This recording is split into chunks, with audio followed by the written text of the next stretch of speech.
Disclaimer, I do not dislike CinemaSins, and that is not a lie. For my next Everything Wrong with CinemaSins video, I'm going to be setting the video on Ralph Breaks the Internet. And like how I did the Wreck-It Ralph video as a surprise video for Fiction Boy, this video is being uploaded on his birthday because he suggested it to me. Enjoy, everyone. 48 seconds for 2 logos to tell you that Disney did this. And 2 seconds of you sending opening logos again. Accept your apology. The director said, let's have Ralph eat a giant cherry that looks like an apple. It'll make him look like even more of an asshole. But since that's not an apple, I'm not sure the gag works there. One has a virus, which, what? Tell me how that works with an arcade machine? And furthermore, if these 2 movies have taught me anything, the arcade owner disposes of the machines as soon as anything goes wrong with them. So why is he keeping Tron plugged in? Not quite, since Litwack said this in the first movie. I'll have someone look at it tomorrow, but if you can't fix it, it might be time to put old Ralph and Felix out to pasture.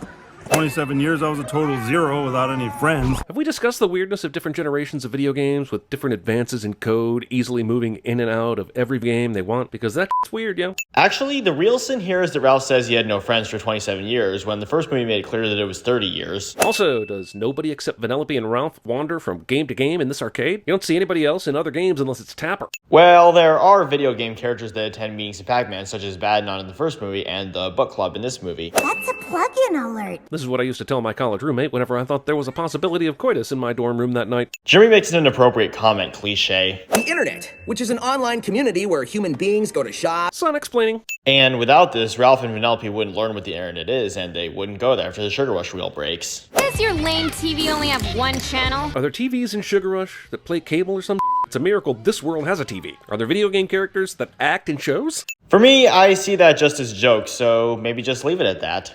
Yeah, boy. Yeah, boy. This goes on for a frustrating amount of time. Well, I found it funny, so just because you don't like this doesn't mean that others feel the same way, like I've said in past videos. This is an important mission I will cover for you. Yeah, but a central character will still be missing from the game, right? Wasn't this the main problem of the last f***ing movie? Agreed. While I like this movie, it ignoring the rules from the first movie was definitely one of its biggest problems.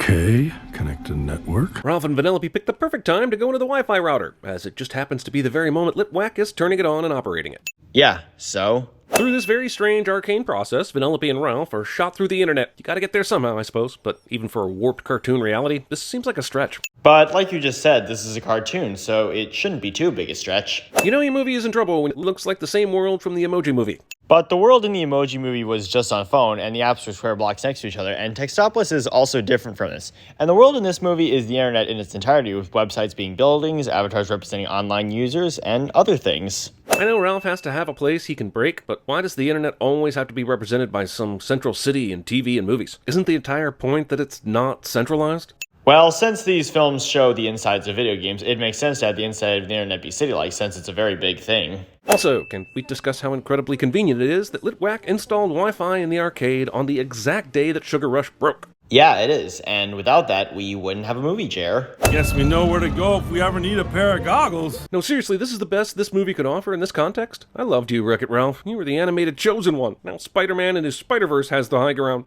But regardless, you can still love both movies, and I'm saying that as someone who loves both, though Into the Spider-Verse is the better one. We're really gonna do it. We're actually gonna save my game. Man, just like Pig and Elephant DNA, Premature Celebration and eBay definitely won't splice. Well, I view that as a character flaw, since they believe that getting the steering wheel will be easy due to them not knowing how eBay works. I see.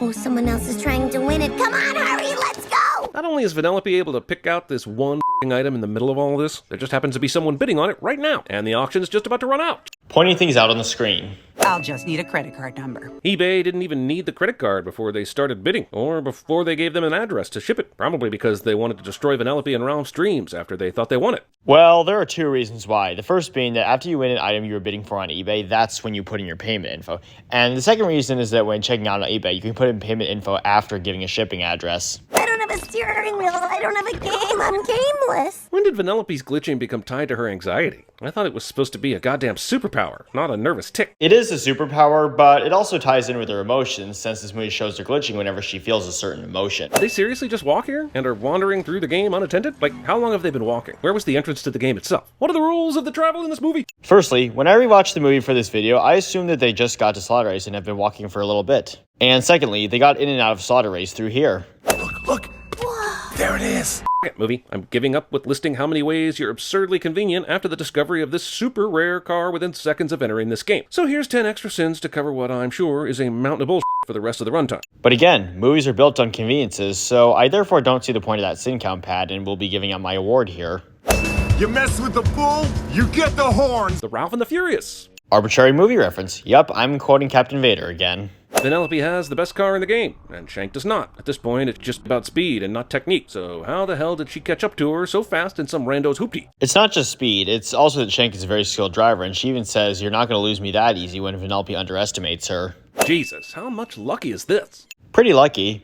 Shank not only knows what she needs to do to get past the fire, but she apparently had all her other moves mapped out beyond that, even though she couldn't see what the situation was on the other side. Well, again, Shank is a very skilled driver, hence what she did there.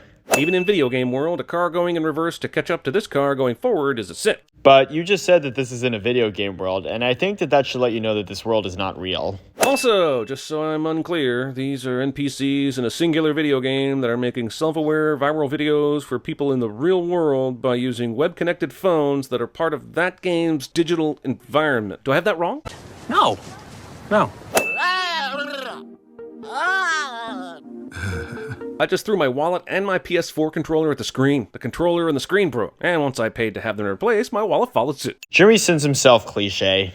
Every single asshole in this office building is watching a different Ralph video, and while it serves your purpose for this one shot, it's implausible and wrong, and I hate it. But like I've said before, that's just your opinion, so my award will be given out again here.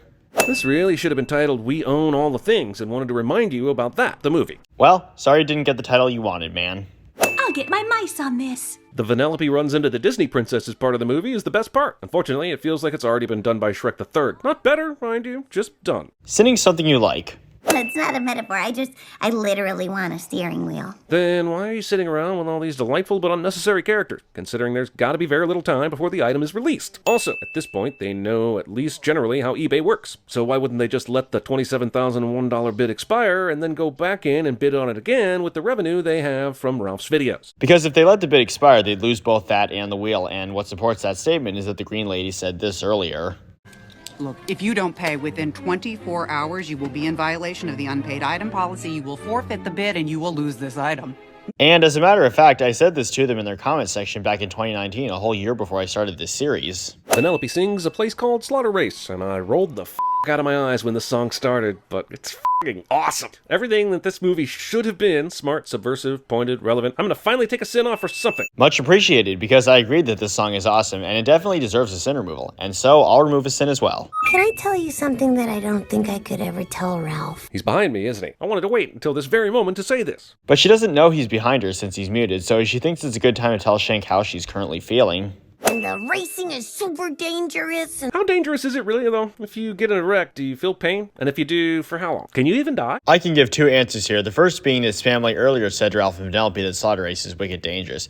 And the second is that since the word slaughter is in the name of the game, death is very likely to happen to characters, and we saw it earlier. Follow me to the exit! Luckily for Vanellope's chances of survival, the virus progresses through the game right behind her, kind of like the deep freeze in The Day After Tomorrow. But what CinemaSins isn't showing you is that the glitch he makes the building fall and it ends up blocking Vanellope's way to the game's exit. What about me?